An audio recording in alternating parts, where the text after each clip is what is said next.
Welcome back. So in this video, I'm going to cover your inner thermostat. Now, the inner thermostat really refers back to our unconscious set points. Now, based on our past, especially how our past was encoded into memories, we develop these set points for all area of our lives. And I'll give you a bunch of examples. It's going to make a lot more sense in just a minute. Now, these set points mimic the function of a thermostat. Again, I'll give you an example in just a minute. Now, these set points really dictate the maximum and the minimum that we experience. Matter of fact, that we allow ourselves to experience. So this is really an unconscious choice that we're making, and we can change this to change the results that we get in our lives. Now, when we breach our maximum, meaning we go above it, that's when self-sabotage kicks in. A lot of people are very familiar with this concept. You start making too much money, boom, out of nowhere, you stop taking the right actions, you splurge, you do something stupid, and the money's gone. You start losing weight, but out of nowhere, this deep, crippling desire to eat that cheesecake kicks in, and you eat it, and you ruin all your progress, right? That's what a lot of people notice, and there's a reason behind it. It's not an accident, and the best news is you can actually change that, and you can eliminate the self-sabotage. Now, if you dip below a certain limit, our minimums, and we can't tolerate the pain anymore, our standards kick in. So if you have too little money in your bank account that is below your standard, almost like a thermostat that dips below its set point, you kick in, you start to heat up, you start to take the right actions, do the right things, and boom, the money shows up. Same thing for our appearance, our weight. If you look in the mirror and you gained way too many pounds, that is not your standard anymore, something within us kicks in, we get this motivation, and we start getting back into shape. And this applies in any area of our life. Again, I'll cover a few examples in a little bit. Now, the key to changing our lives is to change these set points, and we do that by changing who we are to the person that we want to become, the person that already has all the things you want, by changing memories, which is one of the most powerful tools out there, and some other methods and techniques. So let me give you a handful of examples to really get the point across. Now, if you look at the red line, which is right over here, that is pretty much our pattern of existence, right? We go through life and we have some highs, we have some lows, but that's pretty much how it goes. We all have highs and lows. I hope we can agree on that. Life is not a flat line. Sometimes you feel better, sometimes you feel worse. Sometimes you make more money, sometimes you make less money. But if you were to track all of this in a spreadsheet or some other way, and you looked at weeks, months, years, decades worth of data, what you're going to notice is something fascinating. It is not an accident as to what highs and lows you experience. You're going to notice a very interesting pattern of fluctuation. It's this pattern right here of up and down, up and down, up again, up and down. Now, if I draw this imaginary line in the middle with this green right over here, that's what I call the set point. Your set point is the unconscious default setting that you have created. Now, again, you can modify the setting to change the results in your life, but just understand, if you're making a certain type of income, or you're at a certain weight, or you have certain, average mood, or if your apartment is at a certain cleanliness level, you have a default programming set up within you. Now, this prime example is a person has a set point of $5,000, let's say, per month, or this also could just be $5,000 in the bank account. Let's go with that. It's an easier example.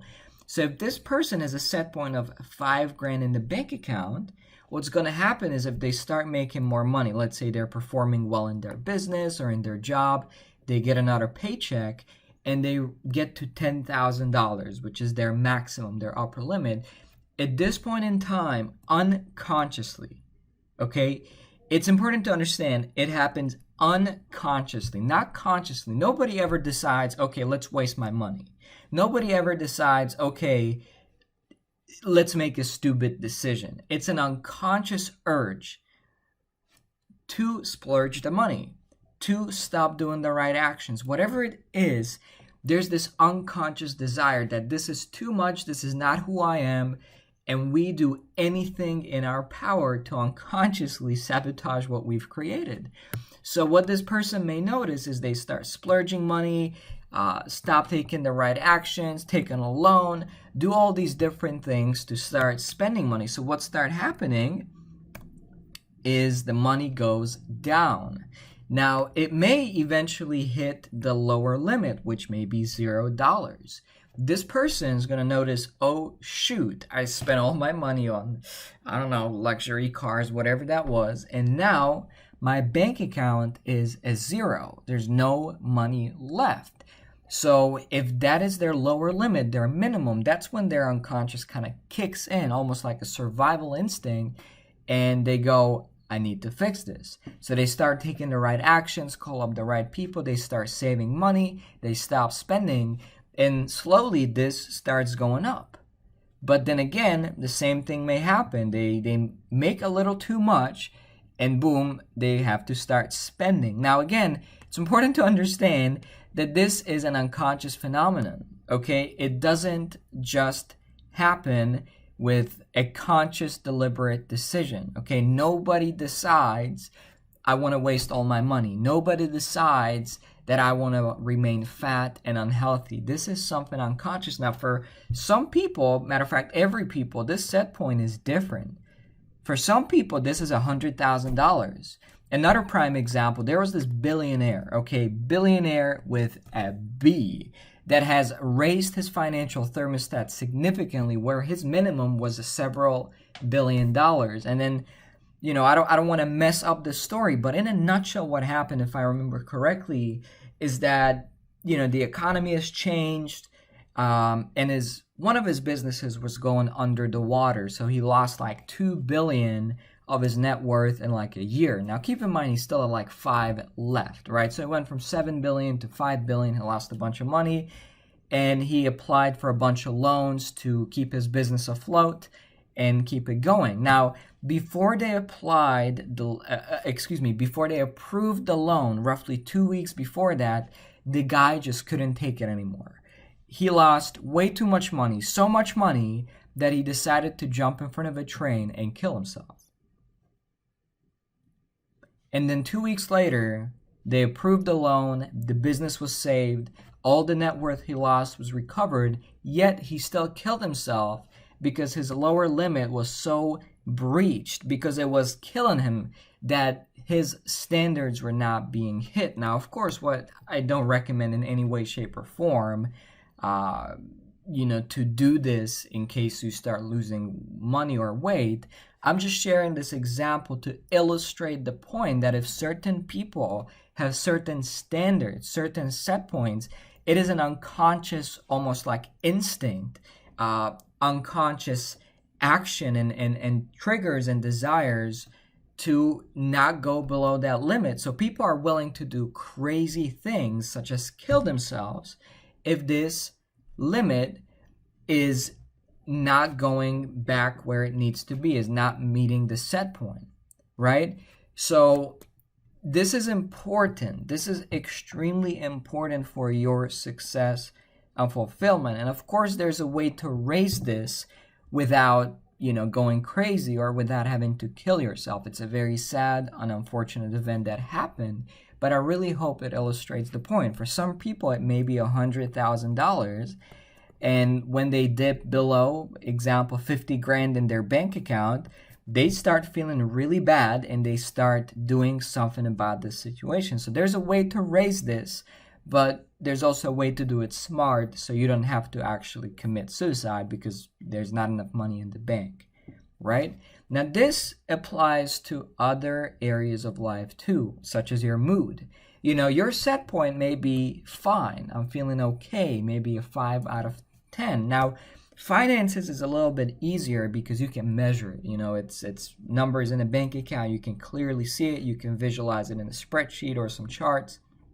So it's easy to measure. Your mood, your emotions is a bit more abstract.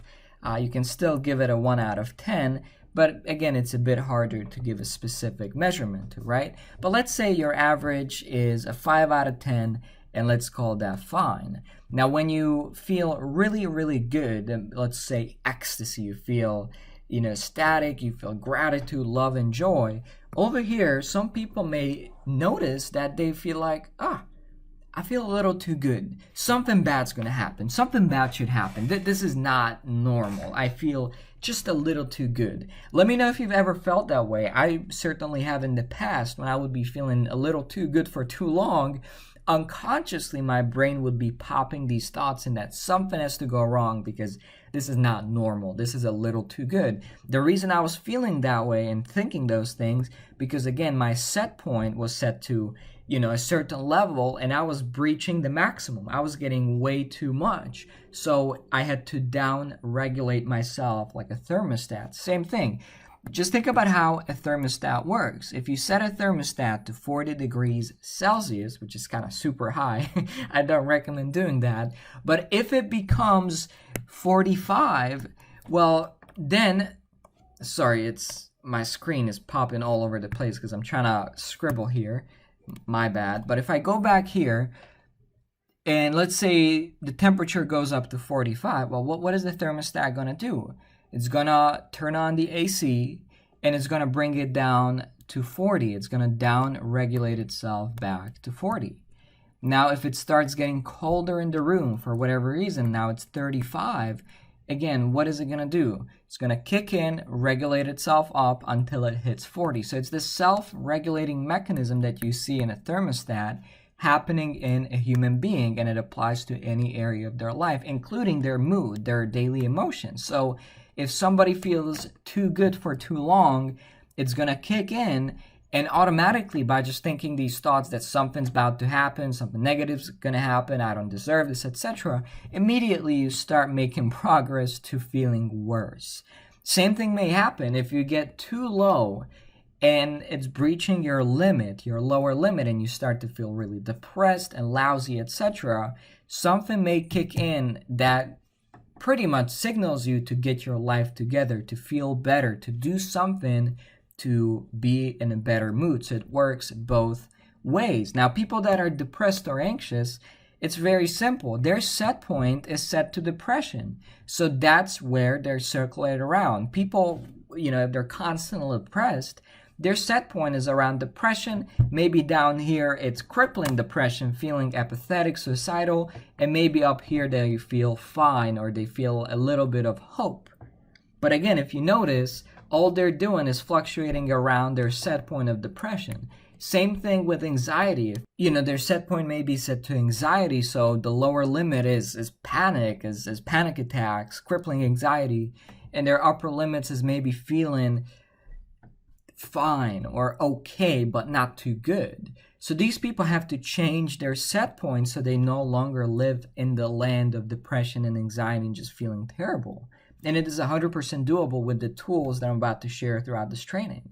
There's also a cleanliness thermostat, the cleanliness of your house, of your apartment. The upper limit may be impeccable. Everything's where it's supposed to be. It's clean, it's a minimalist apartment, it's nice, it's beautiful, it's just, feels good to live in that place. Now, if you let it slip, maybe the lower limit is like the little piggy's hideout. It's a mess. Plates everywhere, dust, you name it.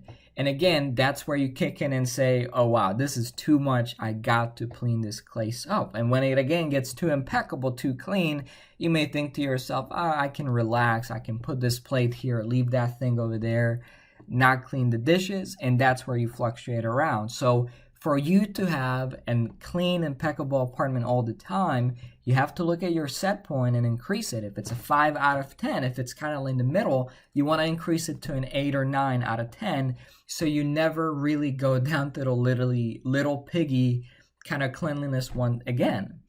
Now, how do you change your set points? Let me just erase that little line over there. Well, throughout this training, you're going to learn several ways to get that done. Now, ultimately, you will have to define what you want and then become the person who has it. And I'm going to share multiple avenues and ways to get that done through changing memories, sleep programming, your life sheet, identity shifting, meditation, and many, many more. So I'm going to see you in the next video where we start diving deeper into the good stuff.